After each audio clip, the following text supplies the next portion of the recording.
আসসালামু আলাইকুম রহমতুল্লাহি অবারাকাতু। প্রিয় দর্শক, আগামীকাল পবিত্র আশুরার দিন আমল নিয়ে আজকের ভিডিওতে আলোচনা করব।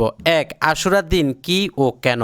2. এই দিনে কি দোয়া পাঠ করবেন। 3. এই দিনের সেরা তওবা কোনটি। 4. কি নামাজ পড়বেন ও তার নিয়ত কি। 5. নামাজ শেষে 3টি আয়াত পড়লে দিন দিন উন্নতি লাভ করবেন ইনশাআল্লাহ। 6. মোনাজাতে 3টি দোয়া করলেই কবুল। 7. আশুরার দিন আসরের নামাজের পর যে দোয়াটি পাঠ করলে কেউ ক্ষতি করতে পারবে না, জীবন সুন্দর হবে, দুনিয়া ও আখিরাত কল্যাণ হবে। সর্বশেষ 8 নম্বরে জানবো আশুরার রোজার সেহরি ও ইফতারির সময় কত। দর্শক, এই 8টি বিষয় জানার পূর্বে আমি আপনাদেরকে অনুরোধ করব ভিডিওটি প্রচারের জন্য একটি লাইক দিবেন। পরবর্তীতে এমন ভিডিও পাওয়ার জন্য আমল টিভি চ্যানেল সাবস্ক্রাইব করে পাশে থাকা বেল বাটনটি চেপে রাখবেন। তাহলে চলুন ভিডিওটি শুরু করি। আমরা প্রথমে জেনে নিব আশুরার দিন কি ও কেন। আশুরার দিনে আল্লাহ তাআলা ফেরাউনের বাহিনীকে সমুদ্রে ডুবিয়ে এবং বনী ইসরায়েলকে তার কুদরতে সমুদ্র পার হওয়ার তৌফিক দিয়ে একটা বড় নেয়ামত দান করেছিলেন। পক্ষান্তরে এটা আমাদের জন্য নেয়ামত। দিনে আল্লাহ তাআলা আরও বহু কিছু ঘটিয়েছেন, বহু কিছু পয়দা করেছেন বলে যেসব বর্ণনা পাওয়া যায় তার অধিকাংশ ভিত্তিহীন বা মওজু।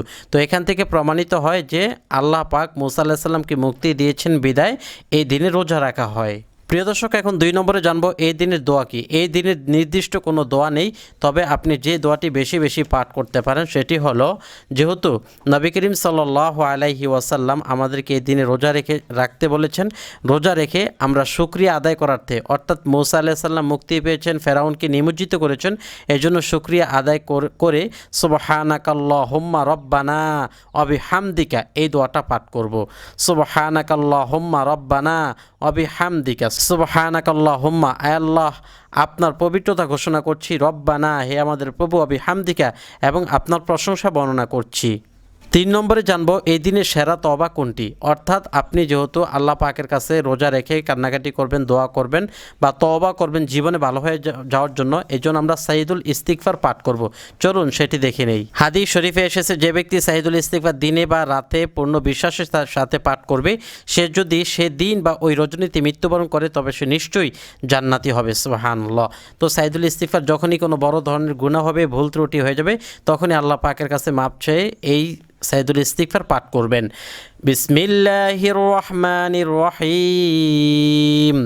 আল্লাহুম্মা আনতা রাব্বি লা ইলাহা ইল্লা আনতা খলাকতানি ওয়া আনা আবদুকা ওয়া আনা আলা আহদিকা ওয়া ওয়া'দিকা মাস্তাতা'তু আউযু বিকা মিন শাররি মা সানা'তু আবুউ লাকা বিনি'মাতিকা আলাইয়া ওয়া আবুউ বিযামবি ফাগফিরলি ফাইন্নাহু লা ইয়াগফিরুয যুনুবা ইল্লা আনতা।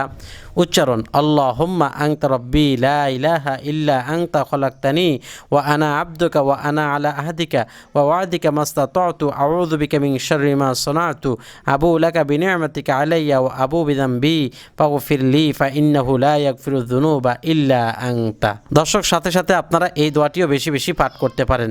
লা ইলাহা ইল্লাল্লাহু আল্লাহু আকবার, লা ইলাহা ইল্লাল্লাহু ওয়াহদাহু লা ইলাহা ইল্লাল্লাহু লা শারীকা লাহু লা ইলাহা ইল্লাল্লাহু লাহুল মুলকু ওয়া লাহুল হামদু লা ইলাহা ইল্লাল্লাহু ওয়া লা হাওলা ওয়া লা কুওয়াতা ইল্লা বিল্লাহ।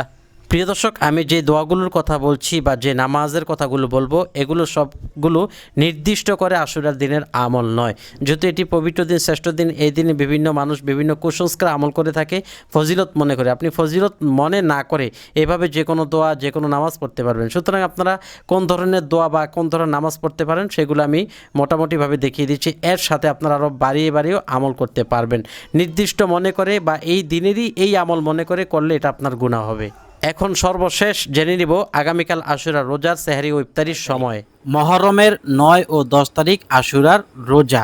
ইংরেজি হলে 25 ও 26 জুন, বৃহস্পতিবার শুক্রবার 2026 ইং। সেহরি খাবেন বুধবার দিবাগত রাত। দর্শক, বৃহস্পতিবার রোজা রাখতে হলে বুধবার রাতে আপনি সেহরি খাবেন। সেহরির সময় 3টা 44 মিনিট। 3টা 44 মিনিটের ভিতর আপনি 4 মিনিট হাতে রাখবেন, 40 মিনিট। 3টায় যদি আপনি ঘুম থেকে ওঠেন 40 মিনিটে আপনার সেহরি খাওয়া শেষ হবে ইনশাআল্লাহ।